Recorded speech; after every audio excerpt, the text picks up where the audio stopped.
Welcome to Horns Up. I'm Animesh. And I'm Peter.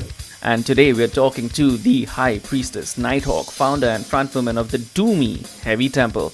Welcome back to Horns Up, and congratulations on the release of the debut full-length Lupi Amoris. Thank you. All right. So, it's been quite a journey to your debut full-length album, which I love has been described as a roaring mastodon in a thunderstorm. Now, you've mentioned on social media that this is a culmination of nearly 7 years of songwriting, which brings me to my question. Is there a sense of relief now that it's finally released? Oh my God, yes. I mean, just from with the lineup changes, and it was always just like, somebody wanted to move to this part of the country, and then one of our guitarists went to go work for like NASA, I think, and then I think that with the last lineup we just had different goals or expectations, so things just kind of, those lineups dissolved sort of naturally, and you always have to you have to learn the songs with everybody each time. Like you said, some of these songs I wrote maybe like 6 or 7 years ago, and so I've been playing them for quite some time. So I'm happy to finally get this out, and not just this album is like a very personal accomplishment for me because we've been around for so long. But I'm really looking forward to being able to write some new stuff with this lineup, because it's very easy to write songs now, and so it feels good. All right. Sorry about the dog. I'm outside. That's okay. What's the dog's name? Oh, I have no idea. He's somewhere behind my house.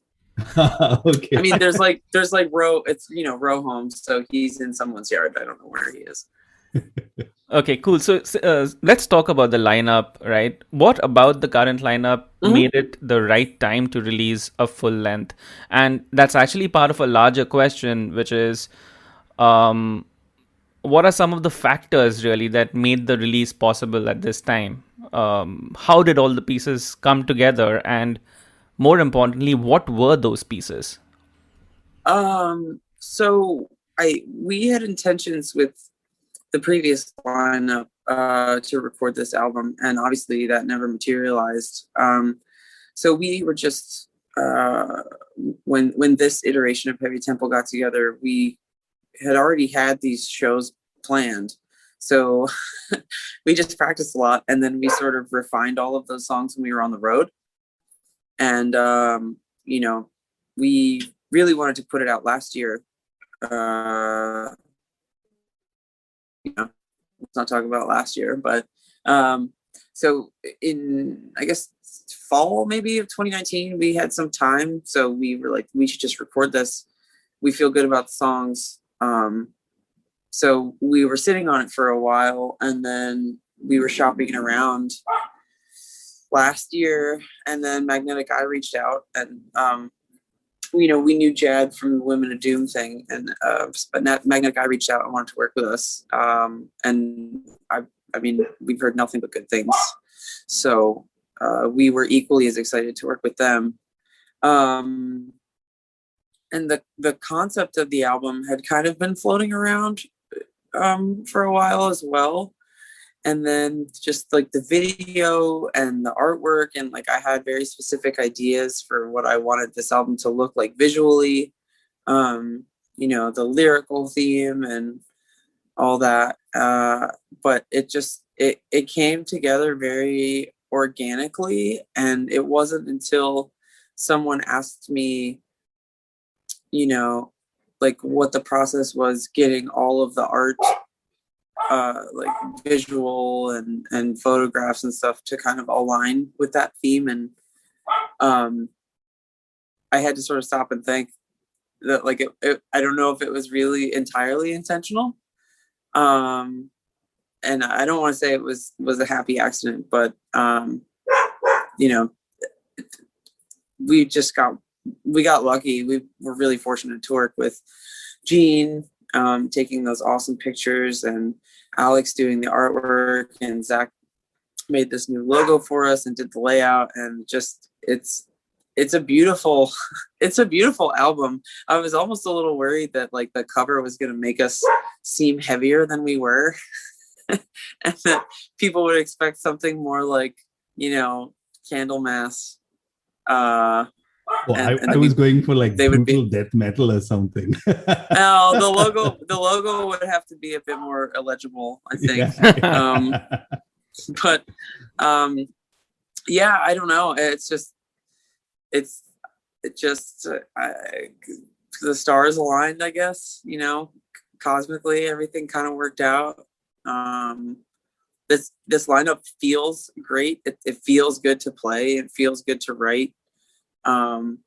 And so I think that is reflected on this album, and I would imagine more so with the newer stuff that we've been writing as well. Awesome. So, you know, as we said earlier, the last time we spoke was thanks to the Women of Doom compilation, which featured the song Astral Hand. Now, in the chat, you had that time given us a hint of an album, but nothing was set in stone. Since we're talking exactly a year later, let me take that again. The dog is like, I'm saying, since we're talking exactly a year later, could you take us through the last 12 months or so? Like, what happened when? Sure. So, gosh, we put that out. I think we recorded that after we had the album recorded, actually. And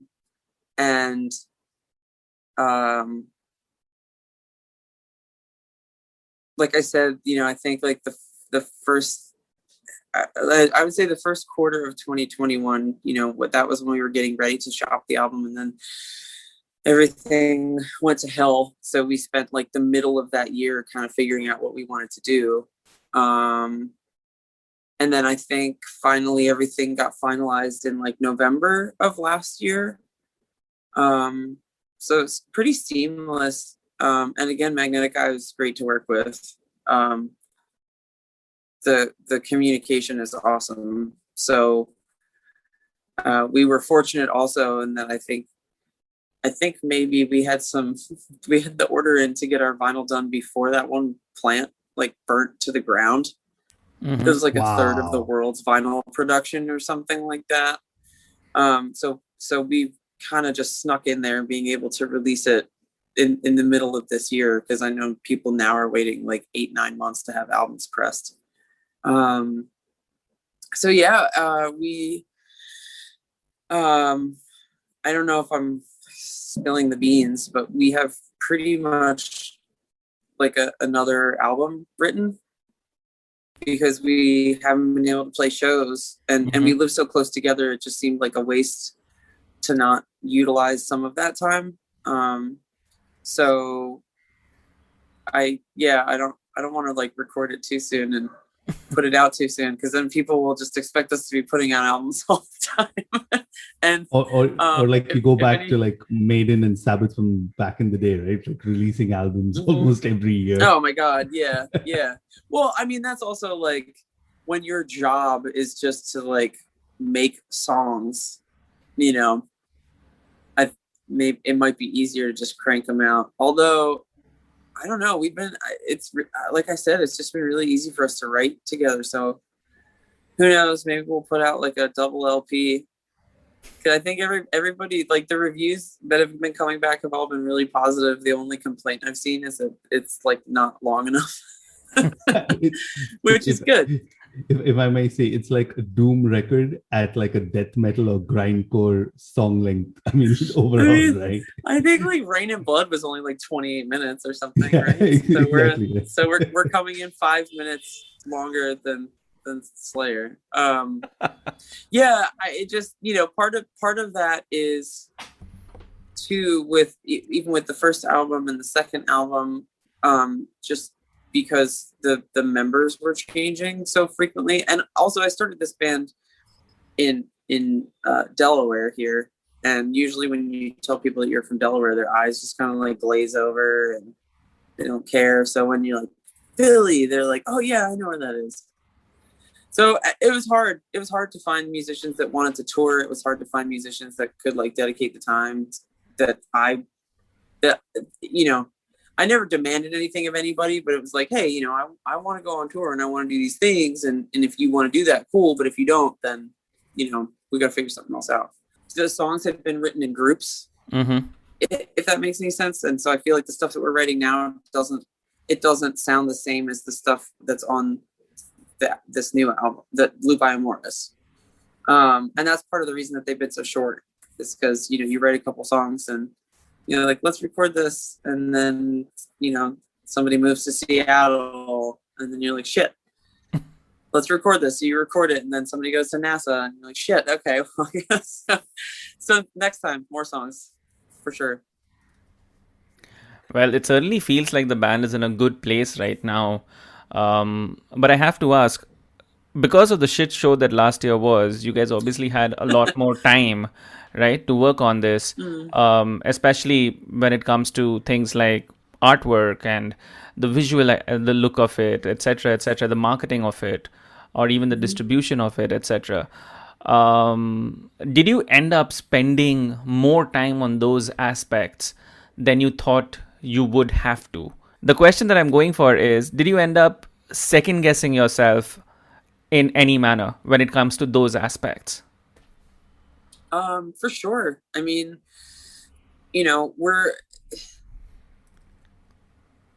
we've been around for 10 years and this is our third album.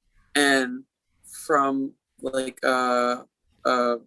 certainly from a label perspective, that's like, well, why have you been around for 10 years and you've only put out 2 albums when we were shopping this third one around, and we've been pretty much everything we've done has been DIY. All, most of our tours, and like we book all of our own merch and we, do all of like the social media stuff. And, we had someone do PR for the last album. And with this album, I contacted Alex about doing the artwork before we even had any label support, because I just felt strongly about what I thought he could bring to the album.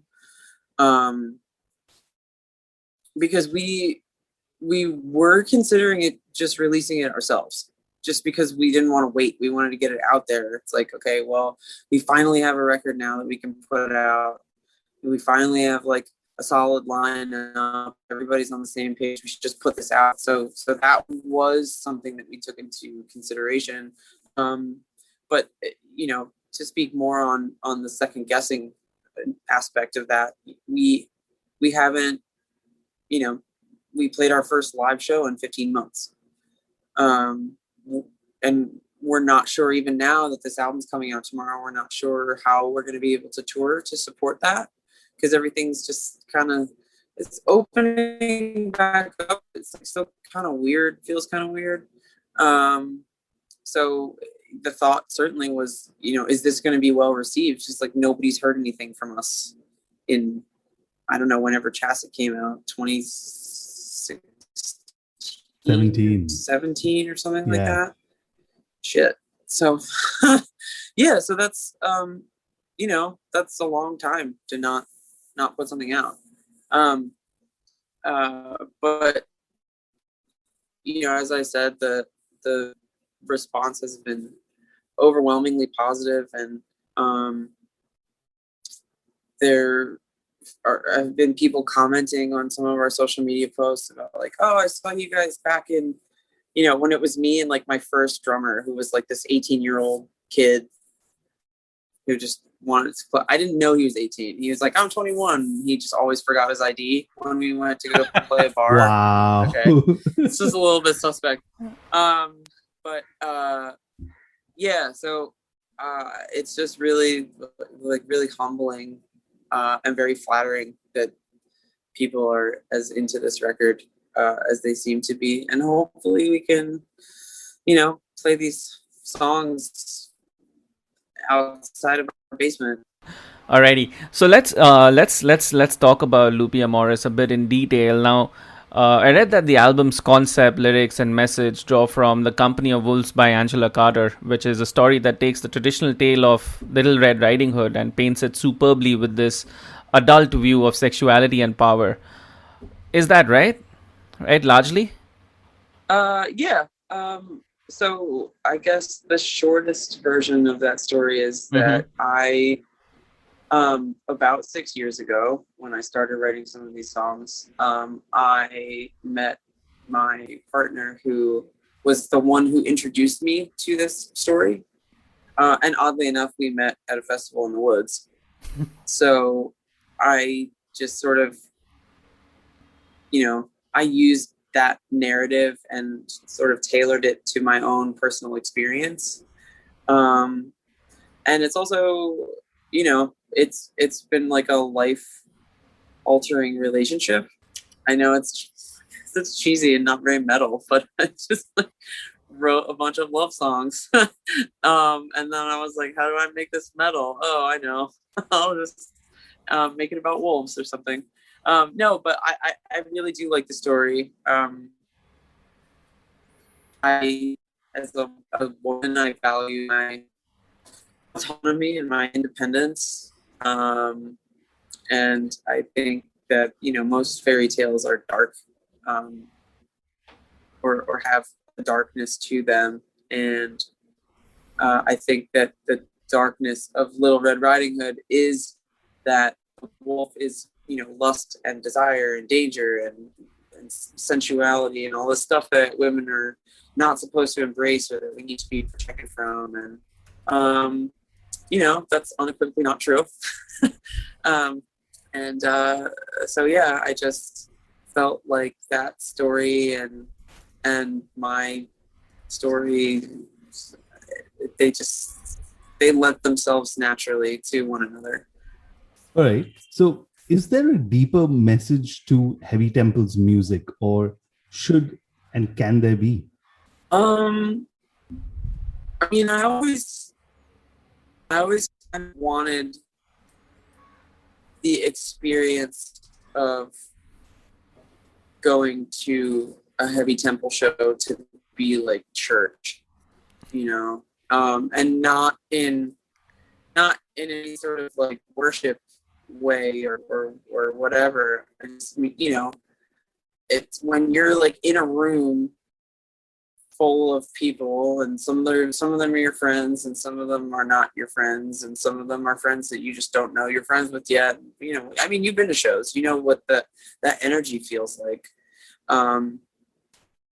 And I know for me, there are certain bands that I go see, and I'm just like, whatever this is that I'm feeling from this crowd, like that's what I want to evoke when I'm playing. And so I guess in a sense, people can make it mean whatever they want it to mean to them. Because I think music's, it could be a deeply personal experience. Ultimately, and I wish I had something more esoteric to say, but ultimately, we just want to write and play songs that we enjoy writing and playing. And we're just fortunate that people seem to enjoy them as well and keep coming to see us. So I promise that we will try our hardest to not let anyone down. That promise is now on record. Yeah. I know. So we'll hold you to that one. Oh man, don't play it back. Don't play it back. So, given that you've been mulling about these songs for a long time, how much has it really changed over the past 7 years? I mean, you clearly played a lot of these songs more live, right? So was there like some sort of road testing that you did? And how much of that had an impact on like the structure and all of that of the songs? Well, the Isabella, I think, is probably the oldest one on this album, and it's definitely changed a couple of times. It changed. We were a 2-piece, and then we were a different 2-piece, and then we were a 3-piece, and then we were a different 3-piece, and now we're this lineup. So it's definitely taken a different shape with each different cast, I guess, if you will. We actually, Desert Through the Trees, we only played for the first time at Muddy Roots in 2019. That was the first time we'd ever played it to an audience. And it went over like gangbusters. So, you know, we said we should probably put that one first.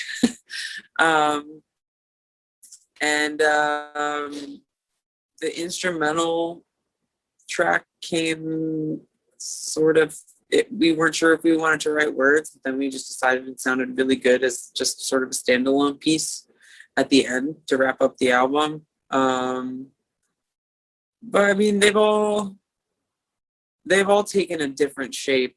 And I think especially, you know, over the last couple of years since we were on the road so much. I mean, I think, you know, when Paisley joined the band in 2019, from there on out, I think that's probably the most that we've ever been on the road.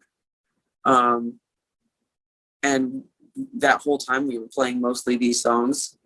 You can usually gauge when, you know, maybe you need to rework some stuff if people aren't feeling it, but the feedback and the energy is always really good. So, you know, going back to the writing songs in groups, we considered writing more and putting them on this album, but these 5 songs just felt like they fit well together. Yeah, it does. Now, there's another big first along with this album, which is the fact that you guys have your first ever music video, right? Yes. Why decide to make a video for A Desert Through the Trees? Were there any other tracks that were considered? And also, how many times have you watched the video yourself? I watched it a bunch when we first got it, just because I like kind of couldn't believe that we had a music video. So I think we'd maybe mulled over the idea of doing a video for The Maiden, but since it's like a kind of a companion to the song that precedes it, we were like, nah. And then Isabel's like 10 minutes long. Nobody wants to make a 10-minute long music video. I think that the first track on the album is really like, I hesitate to say that I think it's the best song on the album, but it might be the best song on the album. And now I'm like, shit, should we have put it first? But it seemed like that was like a good introduction because we felt like with this album that more people who hadn't heard us before were gonna hear us, and so I think that song is kind of a good introduction to kind of like all of the stuff that Heavy Temple does, and the album itself is as well, I just thought that the feel of that song would be best for a music video. And I had seen some of Tom's work for some of our friends, and it was like, oh, you live in Wales and you're just like surrounded by like spooky forests, and this would be a perfect place to have a music video that's got a song with the word trees in the title. So it just seemed like that was like the best like 1-2 punch would be to make a video for that song. Okay, so you know, we've talked quite a bit about the album. Let's play a song from it. Which one would you pick and why? Oh man, I think I would say either the first or third track. The first track, it's just really I think that's like the most fun to play live, that track, and that's honestly the sole reason I'm picking it, is because it's my favorite one to play in front of a crowd. And then The Maiden, I think I had been in like California or something, and I was just thinking about, you know, large open like desert spaces, and the desert out in California just looks like Mars. So I wanted, you know, this like big spacey lead guitar, and I think that The Maiden conjures up some nice visual imagery for me. So I think that's why I would pick that one. I know you guys said I can only pick one, but it's probably a tie between those two. So you guys pick whichever you want. Okay, so here's what we'll do. We'll actually play both of the songs, but not together. We'll play one right here and we'll play the second one a bit later. So right now, let's go with the first song, which is A Desert Through the Trees.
So that was A Desert Through the Trees from Heavy Temple's recently released Lupi Amoris. And yes, we're chatting with Heavy Temple's High Priestess Nighthawk on Horns Up.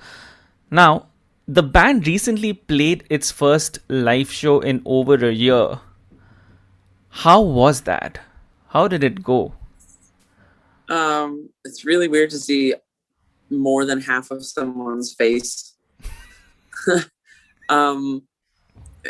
Like 400 people's faces. And I don't think it was 400 all at the same time, but it was just really, it was very surreal, and very strange. Like we were just sort of like putting our masks up and pulling them down because we like didn't know, but then like other people weren't wearing their masks. And so like, I guess that's what we're doing. But it turned out to everything was fine. I'm not sure that I knew what to expect. Like being reintroduced to society is very strange. But it was really awesome to see our friends and to see friends band and to like meet new people. And I think we're all kind of homebodies in general, and we just forgot that we could have fun outside. It also felt like no time had passed at all, which was weird. It's been like a year and a half, and there's like so much like nervous energy like leading up to you, because people have been cooped up for a year and a half, and now you're like, let's go outside and drink at a show. What could go wrong? Except that nothing went wrong, and it was great. We had a great time. It was really fun playing, and it felt very comfortable. That's good. I mean, the first show I went to was in Jan, and that was like less than a year after I went, and it was a brutal death metal gig. And you think that people would maintain social distancing, and halfway through this band set, like a mosh pit breaks out, and I'm like, okay, I'm not ready for this. I'm not ready for this. Oh no! I'm not. I was glad that it was outside. I was glad that we were there early, to sort of like watch the flow of people come in. So you're not just like, 400 people, but I would say I kept to myself, half of the time, just because I kind of like to slink off and be like by myself before we play anyway. And like people watching and stuff like that. Definitely have to ease into it. I don't need any mosh pits. I don't need any sweat from other people and spit and stuff. I'm not ready for all that yet, Yep. Completely get that.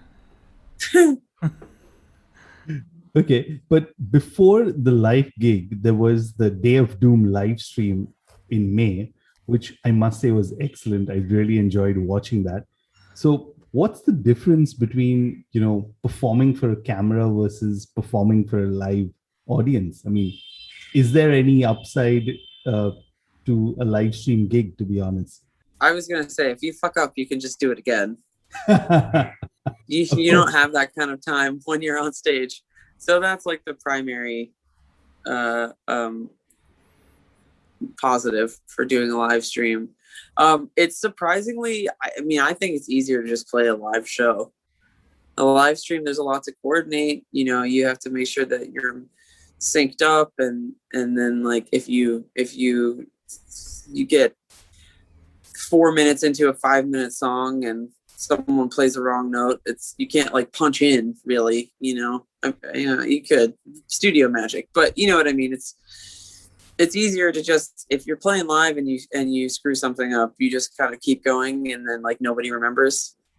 But with the live stream, the camera never forgets, so you have to do everything over again. Yeah. So like with the live stream, right? Does it teach you anything that a live gig can't, and vice versa? Yeah. I mean, I think it was weird. We had done a couple of videos for Mutants of the Monster, the first one and the second one that they did, their live streams. But this felt more serious for some reason. I don't know how to explain it. But we hadn't it was like we were like nervous because we hadn't like done anything like that. I don't know, because there were like more people there when we did this one, and I don't know. Our nerves were like, it was very strange because you're like on camera. It's very intimate, so it's almost like there's this bigger fear of like messing up. When you're playing in a room, you can kind of cover up any mistakes with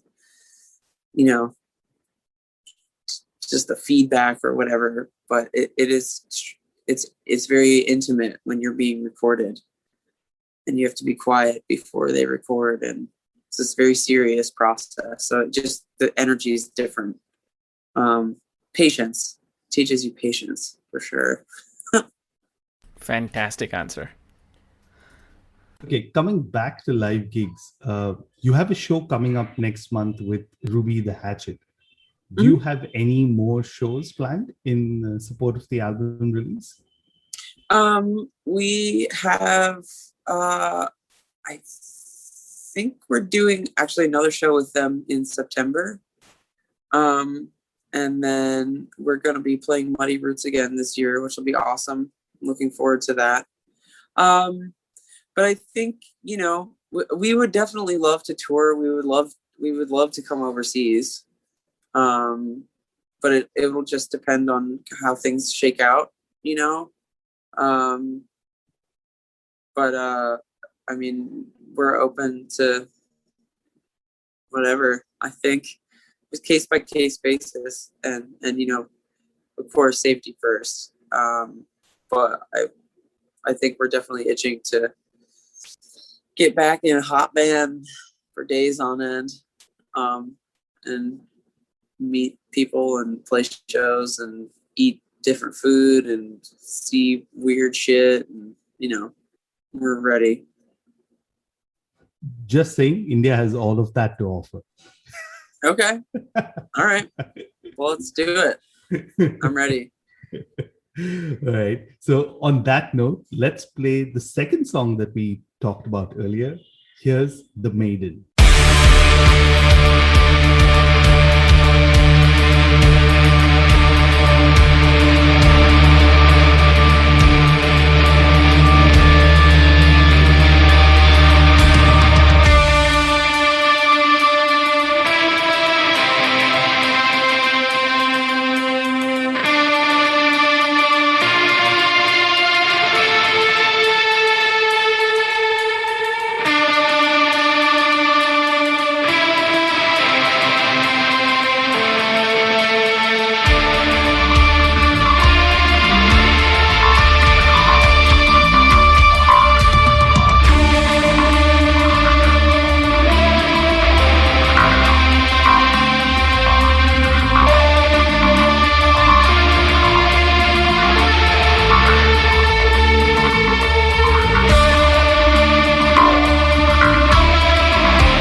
Alrighty then, let's get to know you guys a bit better.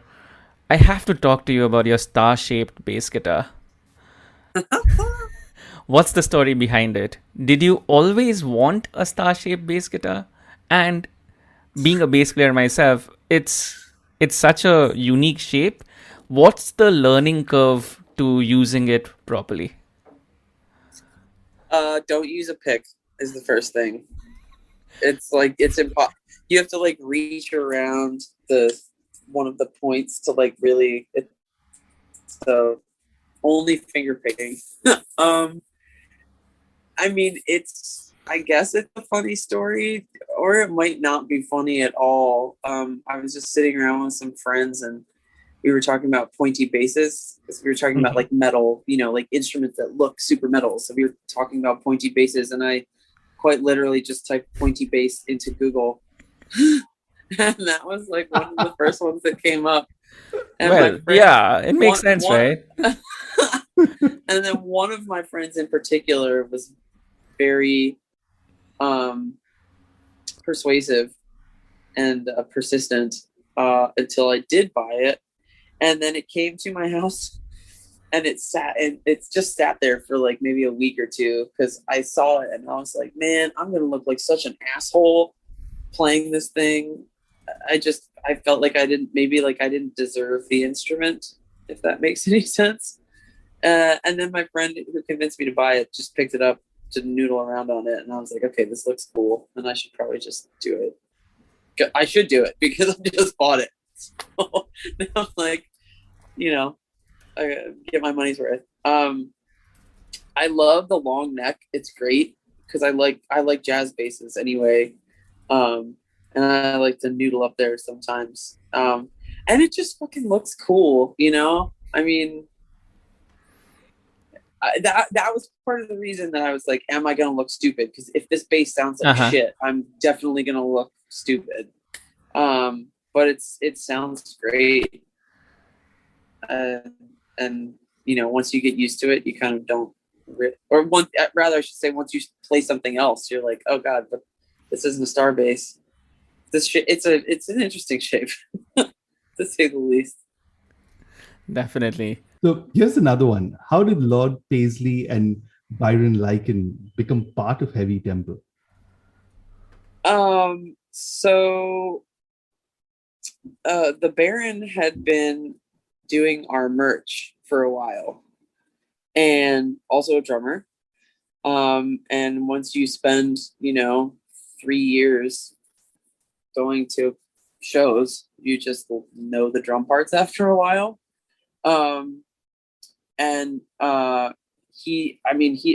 He's an extraordinarily talented drummer. And Paisley is an extraordinarily talented guitarist. And that's why I wanted them to play with me.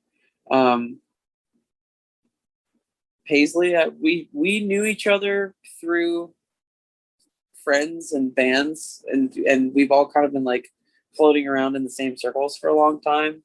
And then I was really fortunate in their skill and their aptitude and their ability to just pick everything up and just be able to start playing shows almost immediately. It was pretty wild. Sometimes I feel like the least talented member in the band. They're both really good. But yeah, no, it worked out. It worked out, and they both, we all wanted to be in a band for the same reasons, and so it's just been really nice, very effortless to play together. And that's I think the primary reason. It just feels good to play with them.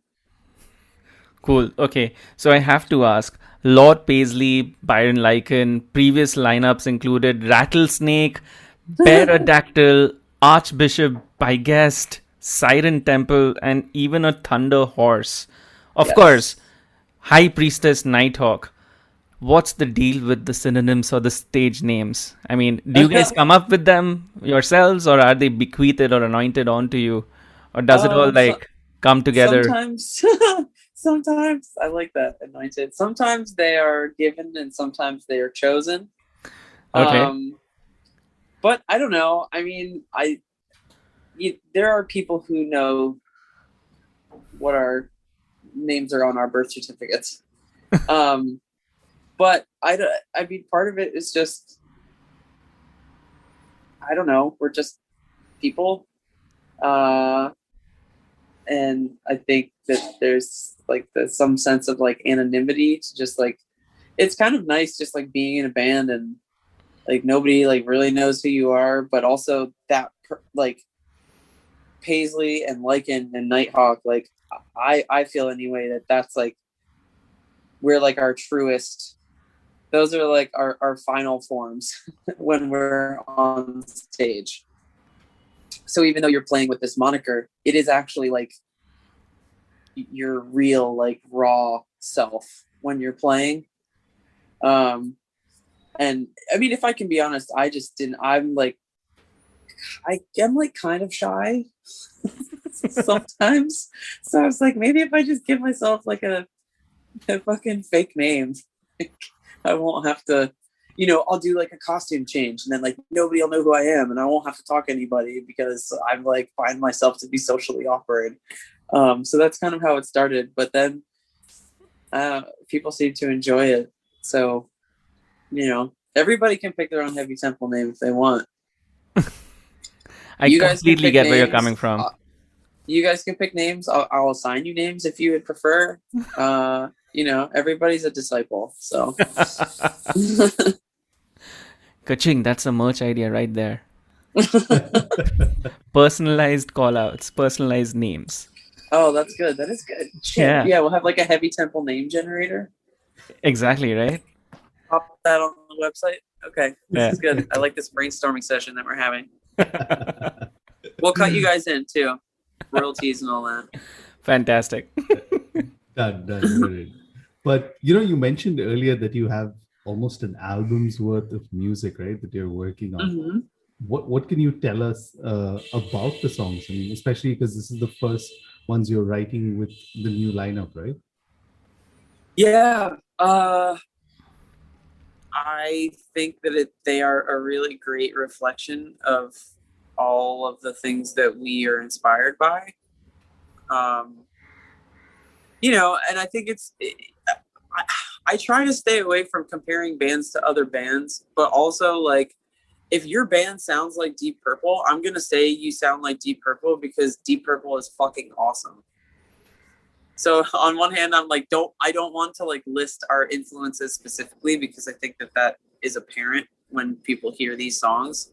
But it's a pretty wide range. I mean, our drummer's into some more like extreme metal. I'm into a bit of extreme metal. Our guitarist is really into like the 70s, like 60s, 70s, like hard psych stuff. Like I like classical music, some of us were in band in high school. And so it's just a nice potpourri, if you will, of riffs and influences and creativity. And I hope that people will receive what's next as well as they've received this collection of songs, because I really do think it's like I think it's an evolution of the band for sure, and it'll sound a little different, but it'll still be heavy tempo. Fantastic. Any timelines as to when you're thinking of even wanting to release it? It's actually really freeing that we're finally like ahead now, because it's always like release an album, get a new lineup, have to learn all the songs, learn the songs, write new songs.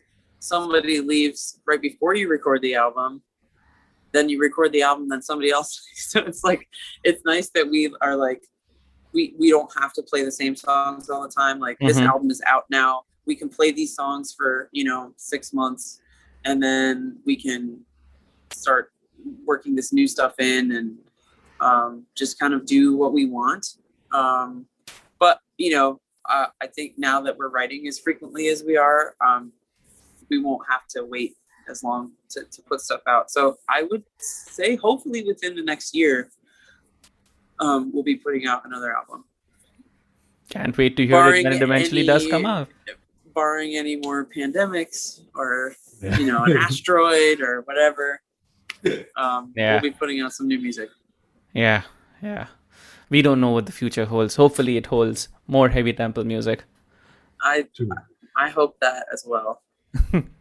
Okay, so here's a final question. Going through your Facebook feed, came across this photo of the three of you posing with WWE Championship belts.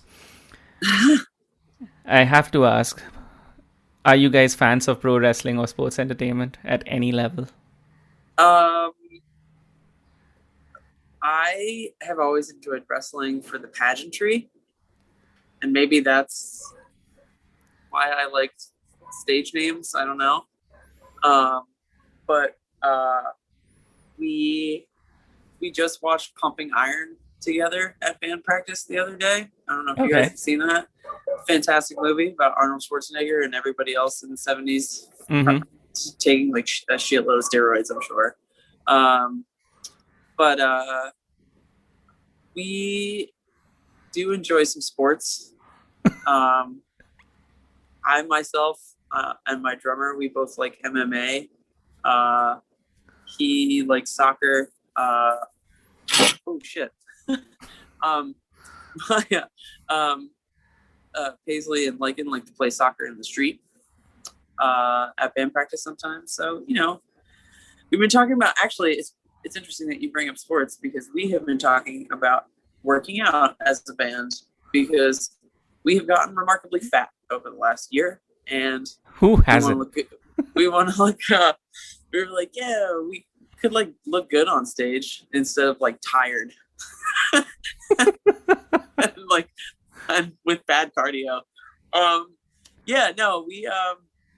I would love to go to like a Royal Rumble or like a SummerSlam or something. That would be awesome. No, those belts, where were we? Oh, we were in like Richmond, and they just had like a bunch of these championship belts laying around.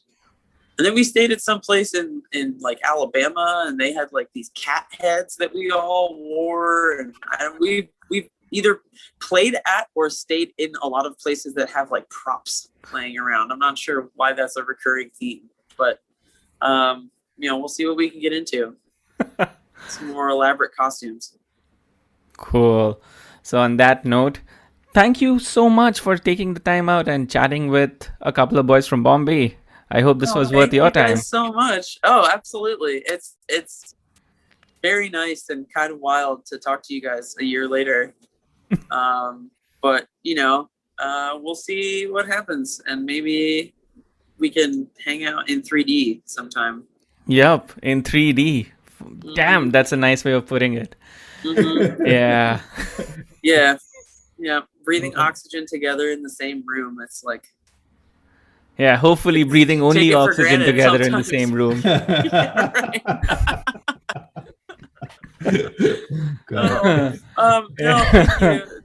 Thank you guys so much for having me. It was a real pleasure. Yes, likewise. We really enjoyed, and it's fun to kind of nerd out over stuff like this, right? So that's why Yeah.